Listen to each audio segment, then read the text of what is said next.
to be looking at this next section talking about function operations and composing functions. We will spend several days on this section. So we should be probably Monday, Tuesday, Wednesday on this, and then we'll be ready for a quiz on Thursday over sections 4, 5, and 6. So it's been a little while since we had a quiz. Section 4 was back when we graphed our absolute value functions, your V's. Section 5, we talked about piecewise functions. And now we're going to be talking all about operations with our functions. So first thing on here, this really isn't saying anything too insightful. It's basically just saying if I ask you to add, subtract, multiply, or divide functions, you do exactly that. If I define the new function to be f plus g, you are just taking the original two functions and adding them together. Same thing with subtracting, multiplying, dividing. The only thing you have to watch is if you divide, think about Thursday or Wednesday, last time I saw you, if you divide, that denominator can't be 0. So if I do ask you to divide functions, you have to make sure that the bottom is not going to be 0. So let's look at a couple functions, and I'm going to evaluate a few things. So A, if I ask you to do f plus g of 0, we have a couple options here. We could go ahead and add these two functions together and then plug our 0 in at the end, or it would probably be a little faster just to plug 0 into each of these and add those answers together. So when I say f of 0, I mean you go up here and you're going to plug in a 0 for your x. So what do you get when you do that? 4. Plus g of 0. You're going here and plugging in a 0 for your x. And what do you get there? Negative 1. So 4 plus negative 1? Is the 4 positive? Because I wrote my problem down wrong.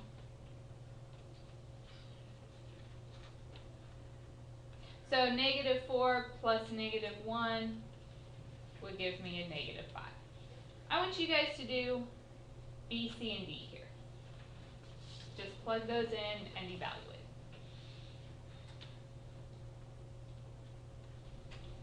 So f minus g of 4. If you plug a 4 into f, what do you get out?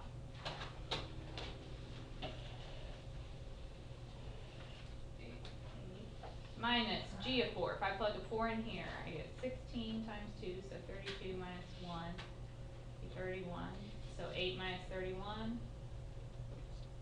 gives you negative 23. Did you guys get that one?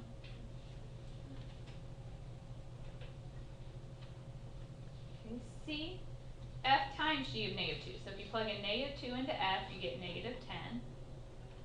Times, if you plug in negative 2 into g, you get 4 times 2 is 8, minus 1 is 7, so negative 70.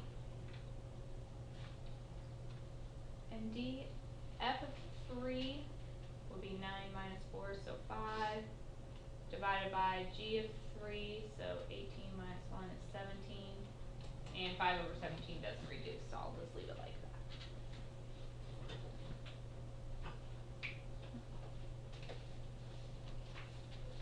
Are you guys okay with those compositions if I give you numbers and ask you to plug in? So you just put it into each and do whatever operation is in between. Okay, next thing we're going to be talking about is finding domains of these things. So the next slide has kind of a weird notation.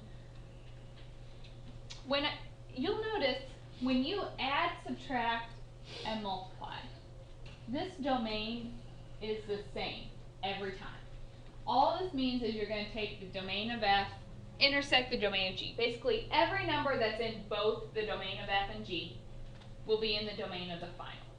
Okay, so it'll be kind of like on your homework from last week when you had problems like 1 over x plus the square root of x minus 1. You had to find each of these domains and put them together to find one big answer. That's all you're going to do there.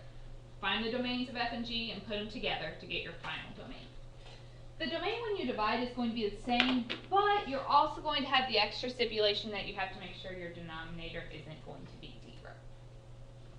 So now we're going to do some compositions where we're not actually plugging in a number, but we're also going to give our domain with this.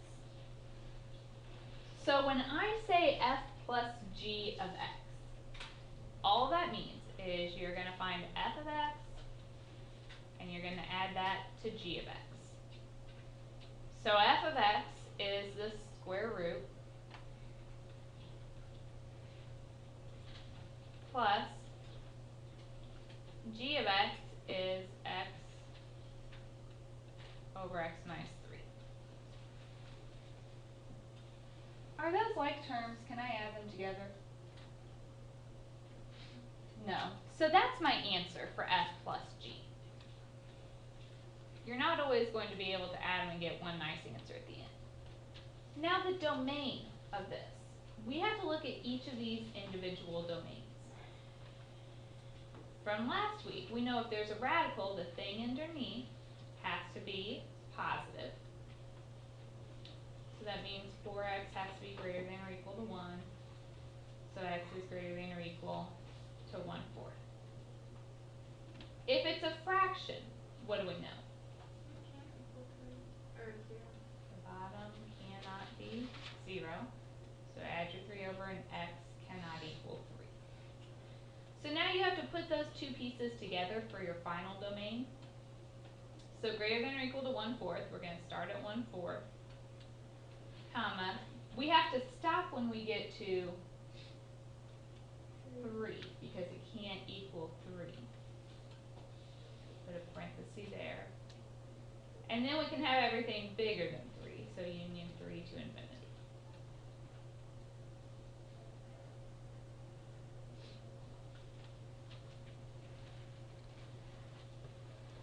So that was like the last two on the homework we just turned in today.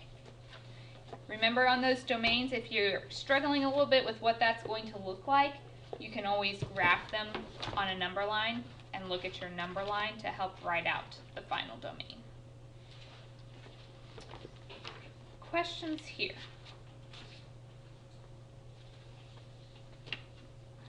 Now once you find the domain for adding, you know it's going to be the exact same for subtracting and multiplying. Those are always going to be identical. So we're not going to have to rework it out every time. I know those domains.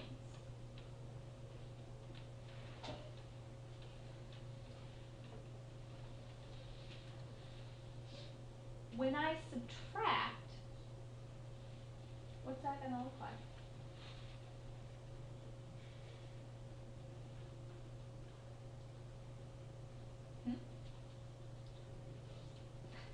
It's going to be ugly. No uglier than adding, though. The only difference is going to be just like this, except there'll be a minus sign in the middle. You did the first one minus the second one. Once again, those aren't like terms. I can't combine them, so that's your answer. And we already knew our domain from the previous one.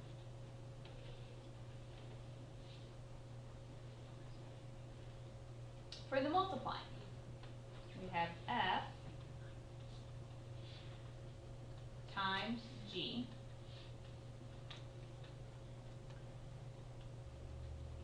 there's not a whole lot we can do here. We could write this one as over 1. When you multiply fractions, you just multiply tops and the bottoms. Can this x go underneath my radical? No, so it's just going to say x radical 4x minus 1.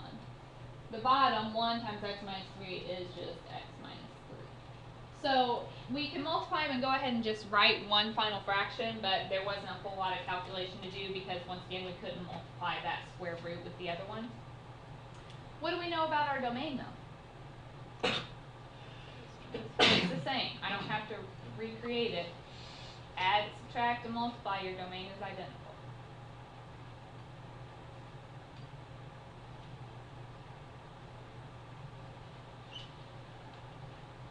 Okay, D, when you divide, we have f divided divided by g. Is it okay to leave a fraction in a fraction? No. How do you divide fractions?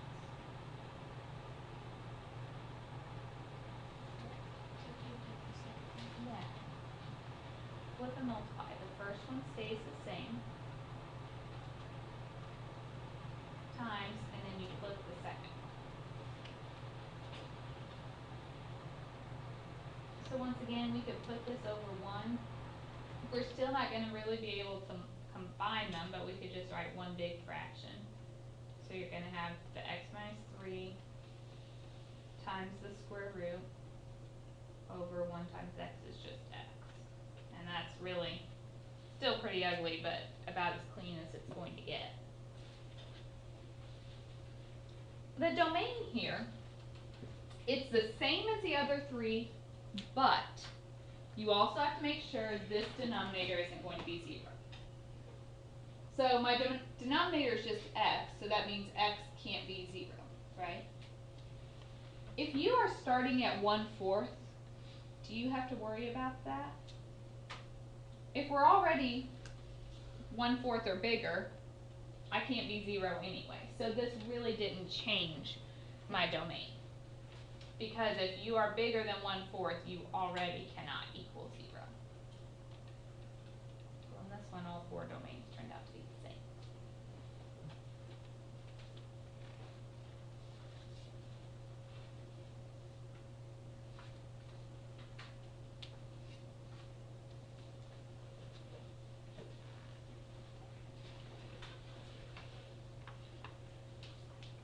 Questions?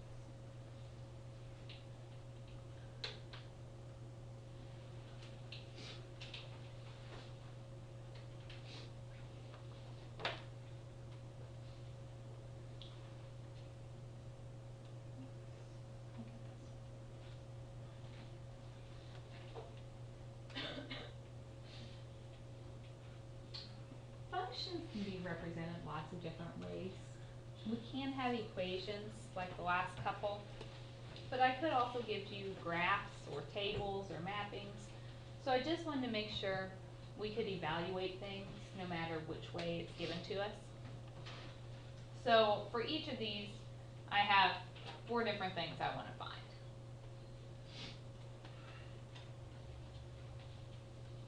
F plus g of 1. That's saying our x value is 1. So if you look, f is this parabola. So f of 1, you have to find when your x is 1, where you're at on the parabola. What's that y value? 3. Plus g of 1. When our x is 1, g is the absolute value. And at that point, your y value is 1. So 3 plus 1 gives you 4. So when I use that notation, I'm giving you the x, you have to find the y.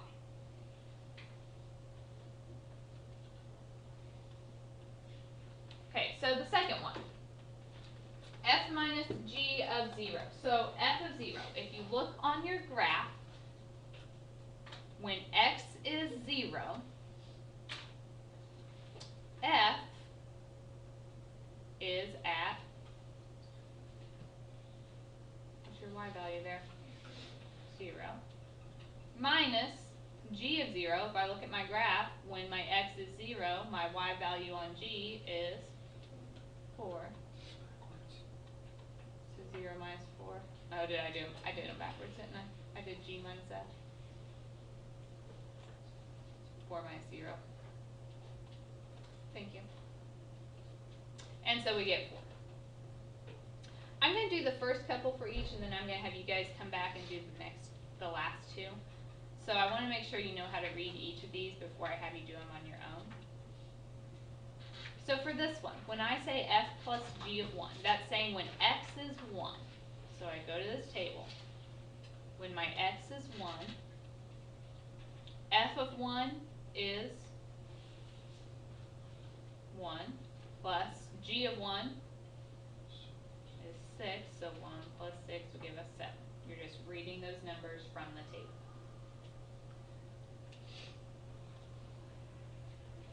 The second one asks for f minus g of 0, so you have to look when x is 0.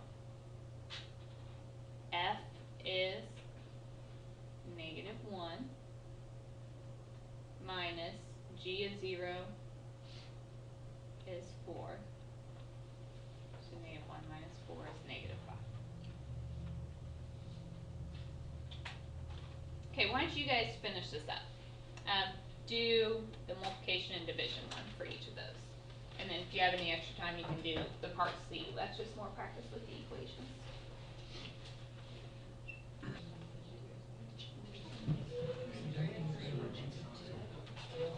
Okay, so f times g of negative 1. So I'm looking when my x is negative 1, these are the points on the graph. We are multiplying and you're looking at their y values. So the parabola, that's my f, so its y value is 3, times, here my y value is 1, so 3 times 1 is 3. Last one, f divided by g of negative 2. So I'm looking on here when my x is negative 2. And we need f, so f was this one, so that y value is 0. Divided by g, right here, that y value is 2. So 0 divided by 2 is 0.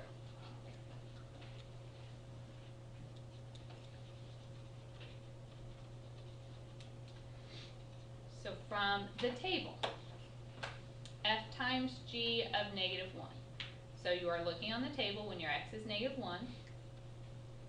F is negative 3.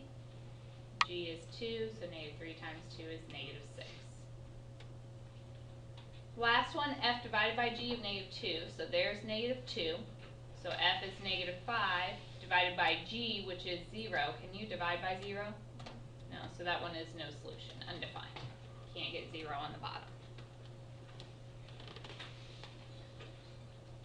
Questions there?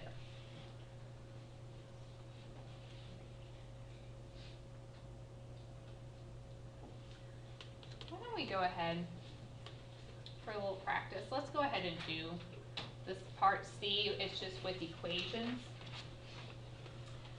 So when I ask for f plus g of 1, that's saying you're going to plug 1 into each of these and add those answers together.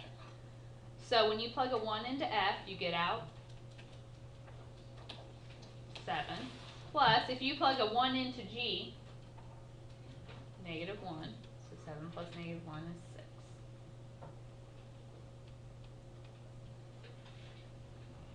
Second one was f minus g of 0. So you're going to plug 0 into each of them and subtract. So if you put 0 into f, you get out. Minus if you put 0 into g. So 4 minus 0 is 4.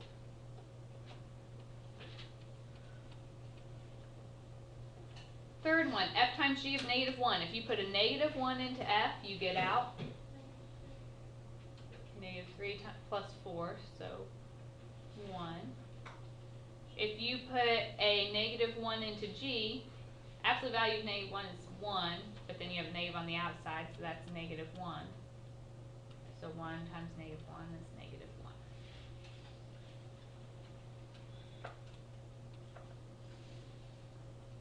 Last one was f divided by g of negative 2. So if you put a negative 2 into f, negative 6 plus 4, negative 2, divided by, if you put a negative 2 into g, you get out negative 2. So negative 2 divided by negative 2 is 1.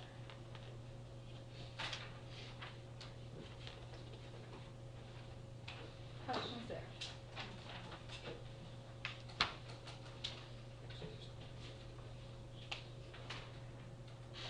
The next slide has another graph because that seems to be the type that people struggle with the most.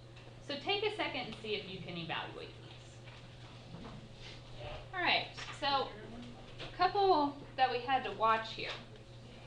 At negative 2, f of negative 2 is negative 3 minus, can you do g of negative 2? No, that graph doesn't exist there. So if the graph doesn't exist, your answer becomes no solution. We can't do it. There is no graph there. B, f times g of 1. So when my x is 1, here are my 2 points. So f is at 3. G is at 1. So 3 times 1 is 3. F divided by g of 0. So when x is 0, f is 1. What's g? 0. Can you have 0 on the bottom? So it is no solution again. All right. Questions?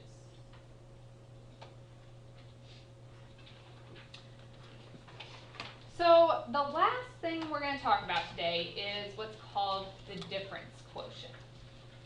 This is an expression that comes up sometimes, and it looks very complicated, but really it's just asking you to do 3 separate things, and we're going to put them together for a final answer. So this is just evaluating functions. What I want you to do when I give you this, first thing you're going to do is f of x plus h. Okay, so we're just going to work one piece at a time. So we'll start here. Evaluate that. Once you get that answer, you will take the answer you just got and then subtract the f of x. So we'll work the first piece, take that answer, and then subtract f of x. Final thing we'll do is take the answer we got on step 2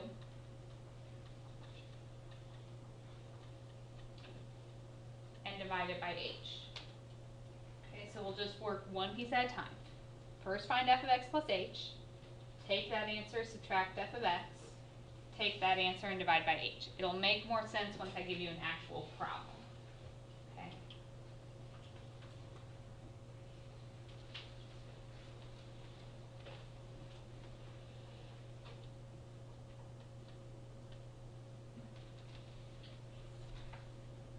So the next slide, I've got a couple of these on here.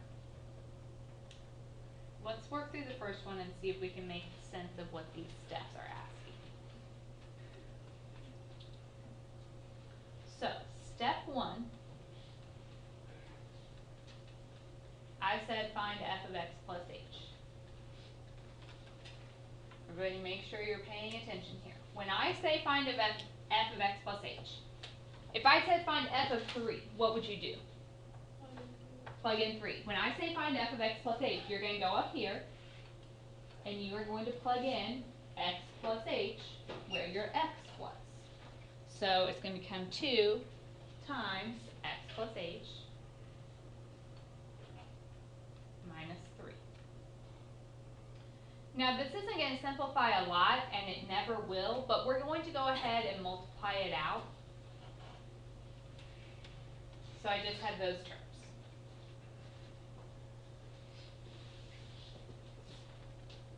Okay, step 2. I told you you have to find f of x plus h minus f of x. The f of x plus h is what you just found. So all you're going to do is carry that answer down.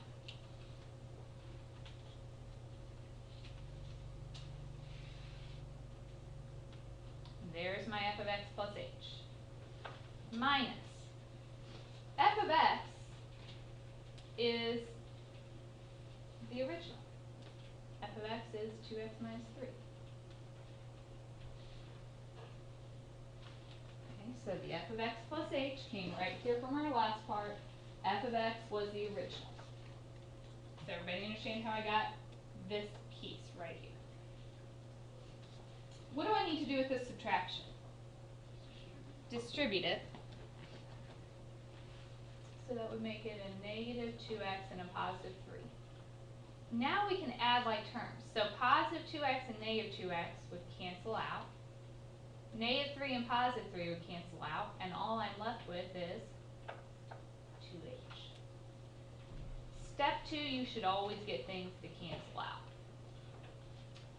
The third step is that whole thing. Okay? The f of x plus h minus f of x is what we just did here.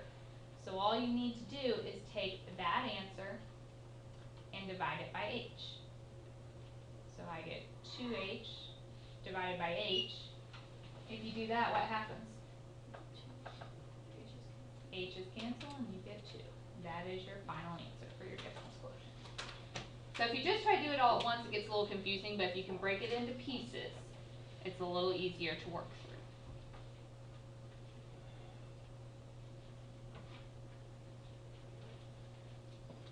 Questions here?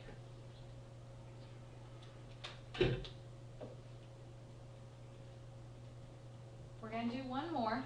If you don't have enough space, you can grab a sheet of paper. This one's going to be a little bit longer, so you can do it on another sheet of paper if you need to.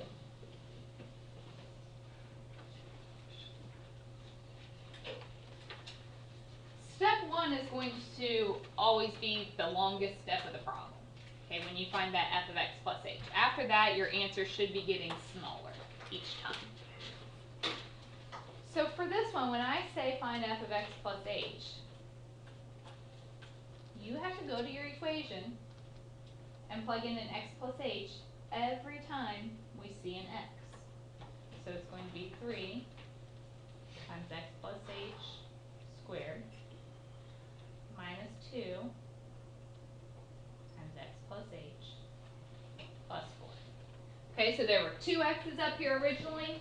I had to replace both of them.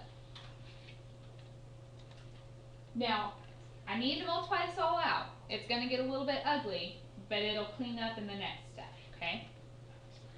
Order of operations say you have to do exponents first. If I ask you to do x plus h squared, that means you really have 2 of them and you have to FOIL. So that would give us x times x is x squared. X times h and x times h would be 2xh. H times h is h squared.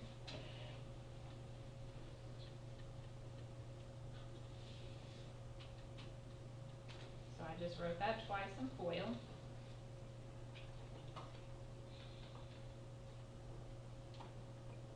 Now we need to distribute. So if I take my 3 through, I get 3x squared plus 6xh plus 3h squared. Distribute that negative 2, so minus 2x minus 2h plus 4. It's long, it's not pretty, but that is the answer we need from part 1.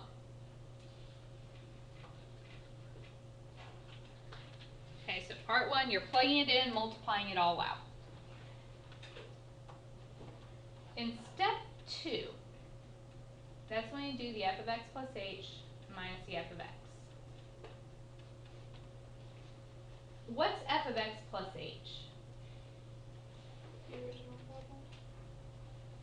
That's f of x, is the original. So f of x plus h is the answer we just got.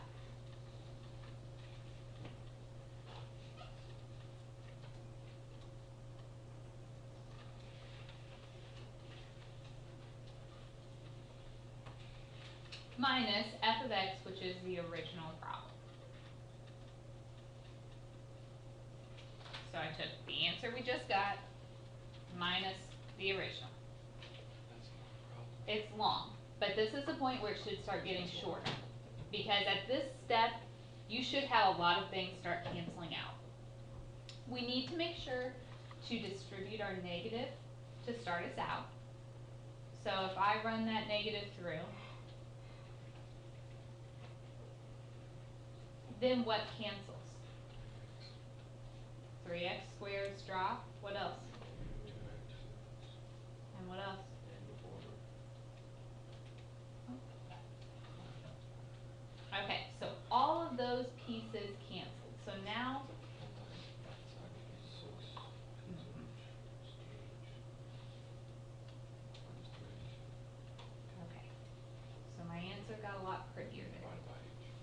Step 3, you take that and divide by H.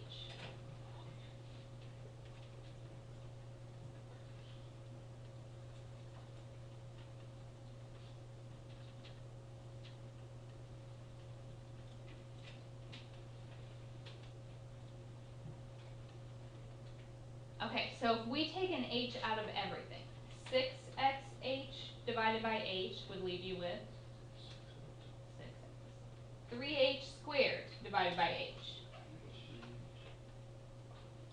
Negative 2h divided by H. And that would be our final answer.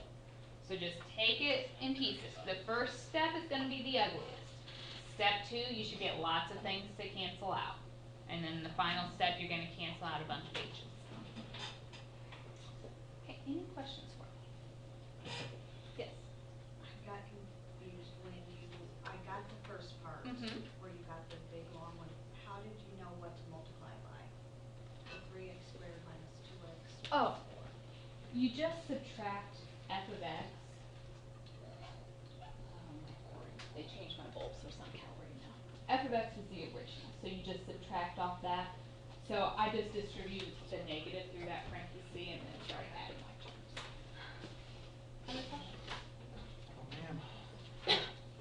So, we are spending 3 days on this. Tomorrow we are going to talk about the composition piece, which I printed part of those notes for you, so hang on to this handout for tomorrow. There is a Math Excel assignment. However, I am going to tell you, tomorrow I am going to have an additional handout that I'm giving you. So don't just blow off the Math Excel thinking you're going to do it at the last moment, because I'm going to give you something else on top of it. So there's the Math Excel for the 3 days. So it won't be due until the end of the day on Thursday, but you need to get started on it now. You've got a little bit of time to get working on it, but there's